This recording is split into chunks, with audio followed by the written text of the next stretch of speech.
ሰላም ሰላም ውድ ተከታታዮቼ እንደምን ዋላችሁ? ሰላም ናችሁ ወይ? እግዚአብሔር ይመስገን ደህና ነኝ። አንድ ነገር መናገር አለብኝ ዛሬ። ኦኬ መቼስ አበሾችንን ኢትዮጵያውያን እና ኤርትራውያን ከባህላችን አንዱ ቤተሰብን መደገፍ የሚል ነገር አለን። ኦኬ ሌሎችም ሀገሮች ሊያደርጉት ይችላሉ፣ ግን የኛ ግን ያው እንግዲህ አንድ ሰው ሲሰደድ ወደ አውሮፓ ወደ አረብ ሀገር ምናምን ሲሰደድ እሱ የተሻለ ህይወት ስላለው ሌሎችን መደገፍ አለበት የሚባል ነገር አለ። ሁላችን ደማችን ውስጥ ነው። ሁላችን እናረጋለን። ስናረግ ቆይተናል፣ እናደርጋለን። አሁን ግን እኔ አንድ ታሪክ መናገር ፈልጋለሁ።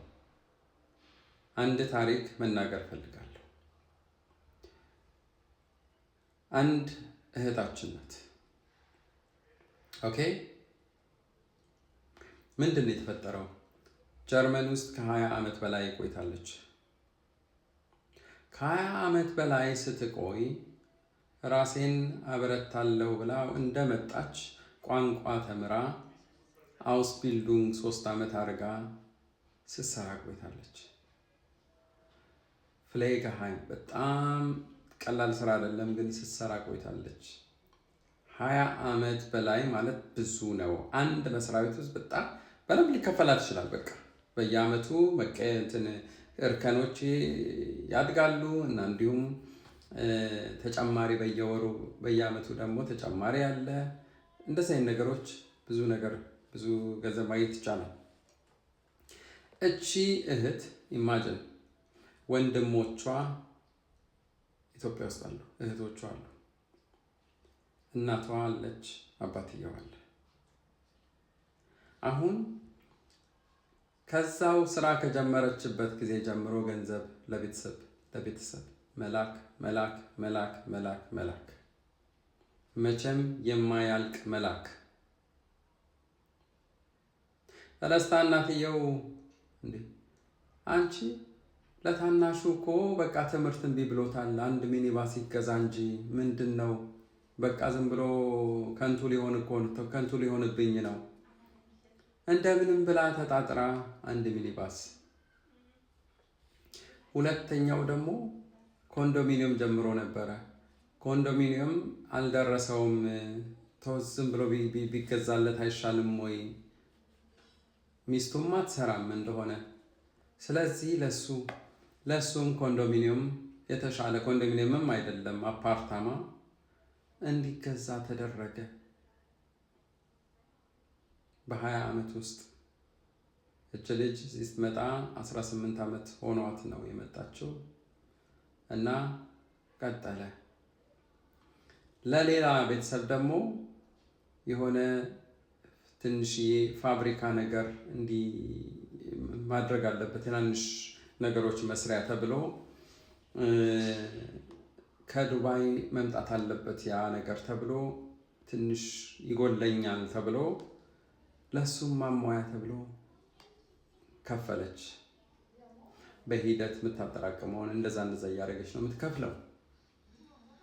እሱም እሱ ከጨረሰች በኋላ እያንዳንዳቸውም ሰርግም ማግባት ስለነበረባቸው ለዛም ተጠየቀች እቺ ልጅ።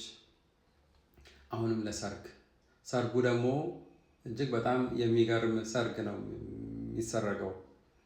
እነሱ ትዕዛዛቸው ከፍ ያለ ነው። ያው እህታቸው ስለምትከፍል ምን አገባቸው። አዲስ አበባ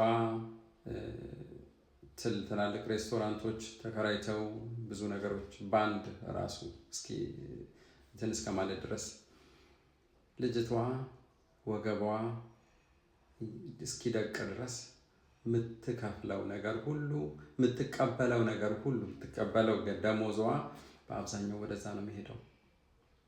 በ20 ዓመት ውስጥ ቀጠለች። እናትየው ክፍለ ሀገር መቆየት አይችሉም። ለሕክምና በደንብ መከታተል እንዲችሉ መቼስ ከልጆቻቸው ቤት ጋር አይቀመጡ፣ ለሳቸው ቤት ይደረግ እንደገና ተብሎ ሌላ አፓርትመንት ቀስ ብላ ነው የምትከፍለው ልጅ።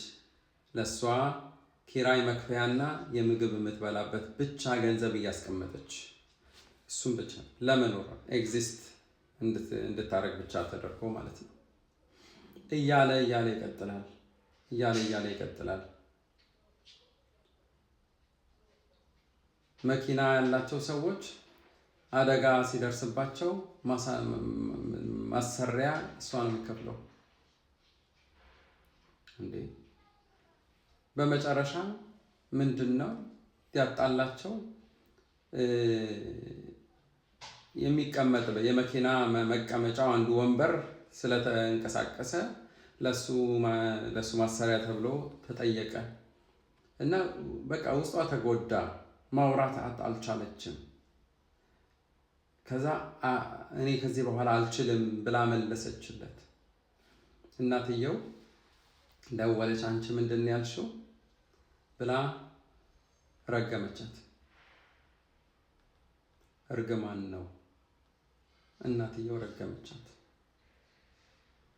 በጣም ይገርማል። ከዚህ በኋላ ነው በሳምንት ውስጥ ያው ከዚህ ጋር ተያይዞም ባይሆንም በሳምንት ውስጥ እች እህት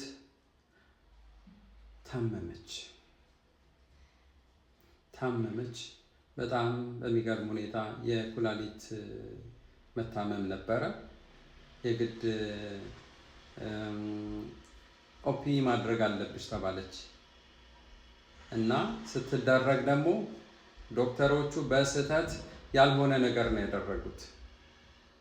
በጣም በጣም በጣም በሚያሳዝን ሁኔታ እህታችን አሁን በሽተኛ ሆና ባትንቀሳቀስ፣ ውሃ ጠጣች፣ የግድ ሽንት ቤት መሄድ አለባት። እጅግ የሚያሳዝን ህይወት ውስጥ እየኖረች ነው። አሁን ክራንከን ካሰ ነው የሚከፍለው። እስከ መቼ አይታወቅም። ግን ዞራ ወደ ጆብ ሴንተር ትመጣለች። ያቺ ትንሿ ልጅ ጠንካራ ስንት ህልም ይዛ የመጣችው ያቺ ህይወት ለማቅናት የተሰደደችው ጠንካራ እህታችን አሁን እድሜዋ ደብል ሆኖ ለራሷም ሳትሆን ለምንም ሳትሆን ቁጭ ብላ በቤቷ ታማለች። የተወደዳችሁ ክቡራን ተከታታዮቼ ምንድን ነው ማለት የፈለኩት? እኛ ክፉ የሆነ ባህል አለን። ቤተሰቦቻችን በእርግጥ መርዳት አለብን ወይ? አዎ እሺ፣ ግን ስንችል ነው። ለኛ ተብሎ የተሰጠ ኃላፊነት የለም። እኔ ይህንን ነገር እንደማያደርግ ሰው አይደለም የማወራው። እኔም አደርጋለሁ። ግን በጣም በጣም በጣም መጥፎ የሆነ ባህል ነው። ኃላፊነት የለንም። ለሁሉም ኃላፊነት የለንም። ተሰዳችሁ ወደዚህ የምትመጡ ሰዎች ራሳችሁን መጀመሪያ አቁሙ። እህታችን እስቲ ይዋት እንዴ! ትዳር እኮ ያምራታል፣ ወይም ሌላም ነገር ብዙ ነገር እኮ ማድረግ ለምን ታሰረች? ለምን በዚህ መልኩ የሷ ሁኔታ መሆን ነበረበት? ቀና ማለት አለብን። እናታችን ትወደናለች፣ አድገናል። ለአቅመ አዳም ከደረስን በኋላ እናት ማዘዝ አትችልም። ግድ የለም ደስ ላይላችሁ የሚችል ሰዎች ልትኖሩ ትችላላችሁ፣ ግን እናት ማዘዝ አትችልም። ለአቅመ አዳም የደረሰው ልጇን እንማር።